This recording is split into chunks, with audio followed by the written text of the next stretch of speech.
mga kalingap, welcome back to my YouTube channel. Ayan po ang inyong lingkod. Nandito na naman po sa inyong harapan. Nagbabalik, Kalingap Maymay. Ayan mga kalingap, panibagong reaction tayo mga kalingap.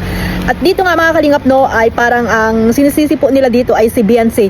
Kung bakit po nagkagulo-gulo po ang team Guwapa, no? Si Beyonce po at si Aling Hansel po ang kanilang sinisisi. So sa pagkakaalam ko po mga kalingap, ay titigil na daw po na dipinsahan po itong si Beyonce ng ibang mga defender niya po mga kalingap. Ito ba ay may katotohanan? So ito po yung ating re-reactionan ngayon, no? Ito po ang ating re-reactionan ngayon dahil nga po ay di umano daw, no? Inutusan pa daw itong si Kapiste para po pumunta daw po ng Daet. So anong napala nung pagkatapos na pinapunta doon si Kapiste sa Daet? Di ba nagkagulo-gulo sila mga kalingap? Ito mga kalingap, meron tayong pakikinggang live, no? Alam niyo naman po, si Ate Bibi ay isa sa mga defender po ni TQ yan, no? Lumabas sila sa kalingap dahil kay Beyonce. Pero anong sabi dito ni Ate Bibi mga kalingap? Useless. Ano na tayo niyan? Hoy, ano na tayo yan Ate Bibi? Useless ba ang pagtatanggol nyo kay Beyonce? Oh, ayan sinasabi natin di ba? Useless talaga kasi nga ungrateful baga yan. Ungrateful baga yung mag-ina na yan. Kaya ang pagdidipinsa nyo dyan, ang pagtatanggol nyo dyan ay baliwala kasi sa kahuli-hulihang araw or oras mga kalingap, si Kapiste pa rin po ang kanyang ipinagtatanggol. Di ba mga kalingap? Si Kapiste pa rin po ang kanyang ipinagtatanggol. Na samantalang hindi niya naman kilala, hindi naman kilala nila yan, yung Pataliro family, di ba? Itong si Kapiste. Bakit? Nung may EDSA ba, nire-reactionan ba siya? Di ba hindi? Nakilala ba siya ni Kapiste? Di ba hindi? Ngayon, umalis sila sa kalingap, no? Kaya ayun, pumasok si Kapiste. Nagkapiste-piste tuloy ang kanilang grupo ngayon, di ba? At dito nga po mga kalingap, di ba? Sinabi rin ni Beyonce, ni Tikyo na wala na siyang grupo, nagsusulo na siya. So talagang useless talaga ang pagtatanggol niyo diyan. Kasi nga hindi naman kayo niya na-appreciate, di ba? Kaya nga sabi niya solo na lang siya, wala siyang grupo. Napakasakit, Kuya Edie, di ba? So ito mga kalingap, meron tayong papakinggan, no? Beyonce naman na may sana kung bakit siya nabas yan ang Beyonce naman na may sala kung bakit siya nabas yan ang totoo. Totoo yan! Oh. Totoo yan. So ibig sabihin may nabasa po kasi si Ate Bibi doon na si Beyonce daw ang may sala. Supporters niya po, no? Ang syempre ano yan, supporters ng Team Guwapa yan, no? So nagsang-ayon po itong si Ate Bibi na totoo daw po na ang may sala talaga ng lahat ng kaguluhan itong dalawang mag-ina, no mga kalingap. Kaya ayan, no, maliwanag po mga kalingap na ang may sala daw po ay ang dalawang mag-ina. Totoo naman mga kalingap, no? Ayan. Diba? Sige, sila naman ang may kasalanan At bakit? Si Beyonce daw ang may kasalanan, o di ba? Ayan ha, maliwanag. Si Beyonce ang may kasalanan. Nakipagkulang sa piste na yan na alam naman niya na ang hirap sa inyo kasi nagkasanak kayo sa sobrang galit nyo kay Kuya Man, inutusan nyo si Kapiste na pumunta ng Daet. Aroy, ayan po mga kalingap, no? Inutusan daw po sa sobrang galit dito kay Bal Santos Matubang. At syempre kay Kuya Bal, ay kay Kalingap Rab, inutusan itong si Kapiste, no? Inutusan daw po itong si Kapiste, mga kalingap, na pumunta po ng Daet. Para ano? Para magpakampi kay Kapeso, kay Kapiste, na nagkapiste-piste na po ang buhay nila ngayon, ang grupo nila ngayon, nag-away-away na po sila, hindi na nila alam kung sino yung makakakampi nila. Hindi na nila, ano yung kalingap ha, sila na yung nag-away-away, yung grupo nila mga kalingap na mga anti-kalingap. So ayan po, maliwanag po mga kalingap na inutusan daw po di umano itong si Kapiste na pumunta ng Daet dahil nga masama ang loob nila, may galit sila sa kalingap. Kaya itong si Kapiste ang pinapunta nila doon sa Daet at ayan, para kulab-kulab po mga kalingap na hindi niya alam na ito yung makakasama sa kanya, di ba? Hindi po napayuhan itong si Tikyo ng mga nakasapaligid sa kanila kasi nga akala nila totoong tao itong si Kapiste. So ano kayo ngayon? Ha? Ano kayo ngayon? Ito pa. Laban sa kabuisitan nyo kay Kuya Bal. Dahil dyan kayo sumasaludo sa kay ngipin na minamanatan ang kalingap. Tama. Kaya ginawa ninyo, di ba pinagkulang nyo doon, pinayagan nyo, dahil hindi man lang kayo nakapagsalita na pumunta ka doon pero huwag mong isali si Beyonce dahil marami kang kalaban. Hindi na advisean, no? Hindi na payuhan. Si Tikyo. Even nga si Mang Iking, di ba? Nakisali pa siya doon sa collaboration ng dalawa at ayun nga pinagtawanan pa nila itong si Kuya Bal Santos Matubang. 'Di ba? Binuli pa nila, ginaya-gaya pa nila itong boses ni Kuya Bal Santos Matubang. 'Di ba mga kalingap? So, ayun no, So ngayon, alam nyo na po mga kalingap, no, na ang sinisisi talaga nila ay itong si Tikyo, no?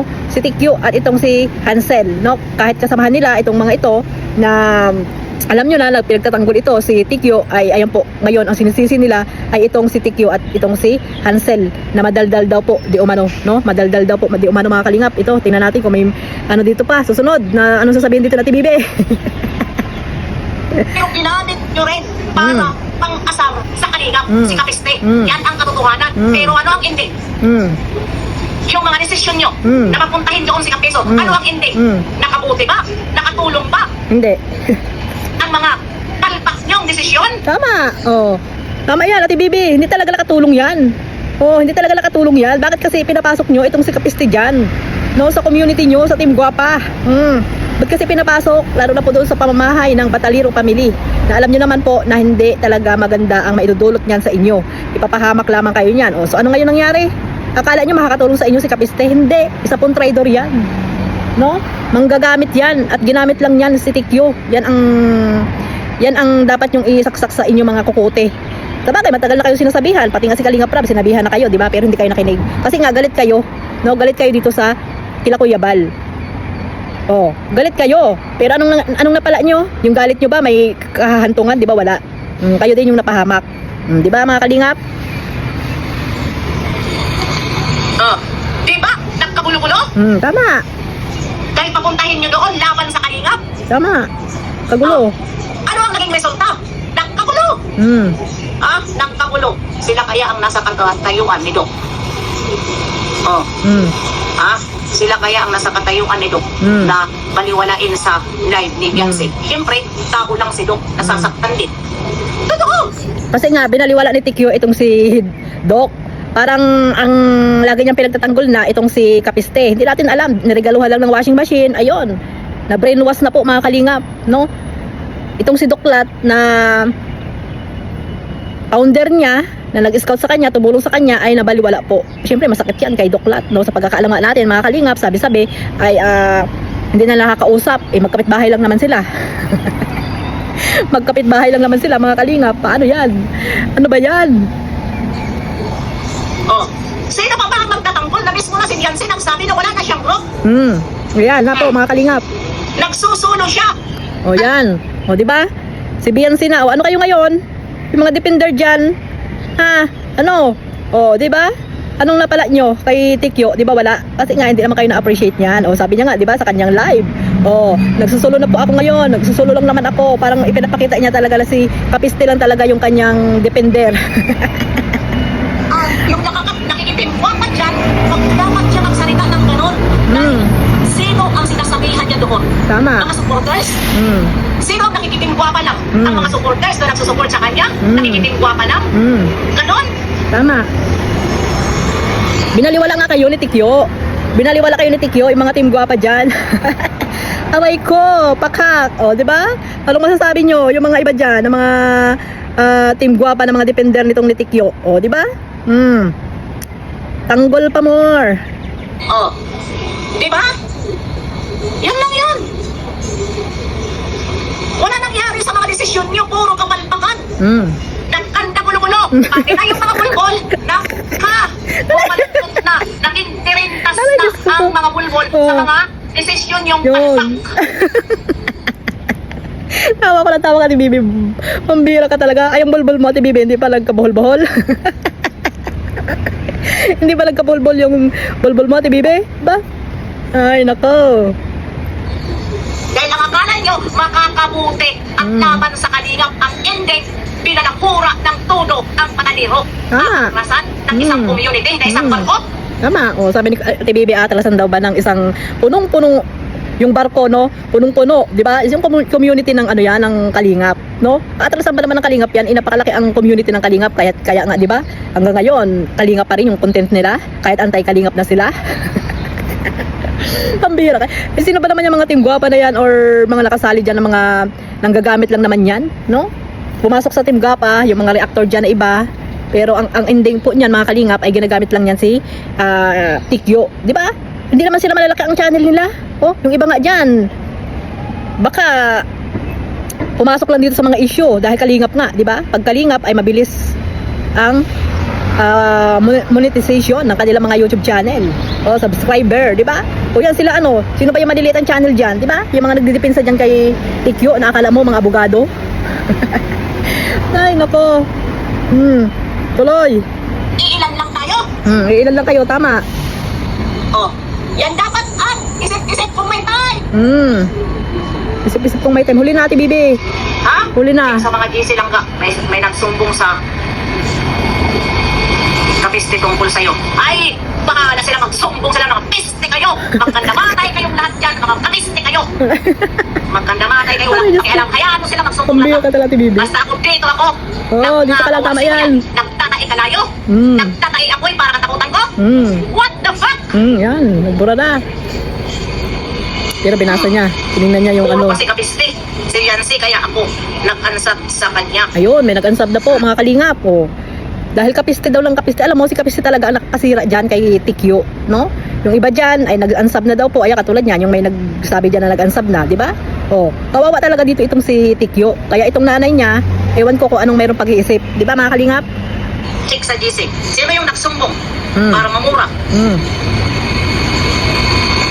Ha? May nabasa pa niya. Kung ano yung sumbong, tingnan natin kung ano yung sumbong. Nagsumbong daw ito sa kay kapiste. Yung viewer siguro, nagsumbong.